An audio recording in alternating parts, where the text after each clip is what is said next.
আসসালামু আলাইকুম। আমার নাম মোহাম্মদ সাদাব চৌধুরী। আবৃত্তি করছি কবি কাজী নজরুল ইসলামের লেখা লিচুচর কবিতাটি।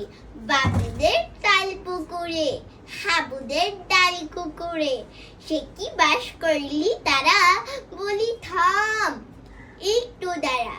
পুকুরের ওই কাছে না লিচুরের গাছ আছে না, হতা না আসতে গিয়ে বড় গাছতে নিয়ে, গাছে গো যেই চড়েছি ছোট এক ডাল ধরেছি, ও বাবা মরাত করে পড়েছি সরাত জোরে, পড়বি পর মালির ঘাড়ে, সে ছিল গাছের আড়ে।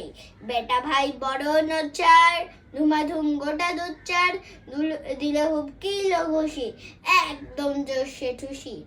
আমিও বাগিয়ে থাপড়, দেহাওয়া চাপিয়ে কাপড়, লাফিয়ে ডিঙু দেয়াল, দেখিয়ে বিদ্রে শিয়াল। ও বাবা শিয়াল কোথা, ভেলুটা দাঁড়িয়ে হতা, দেখে যেই আটকে ওঠা, কুকুরও জানলে ছোটা। আমি কই কমু কাবার, কুকুরেই করবে সবার। বাবা গো মা গো বলে পাঁচিলের ফুকুল গলে, ঢুকি গিয়ে বুশদের ঘরে, যেন প্রাণ আসলো ধরে। যাবো ফের কানমলি ভাই চুরিতে, আর যদি যাই তবে বন্যা আমি মিঠা। কুকুরের চামড়া খিচা, সে কি ভাই যায় রে ভুলা, মালির ওই পিডনি গুলা।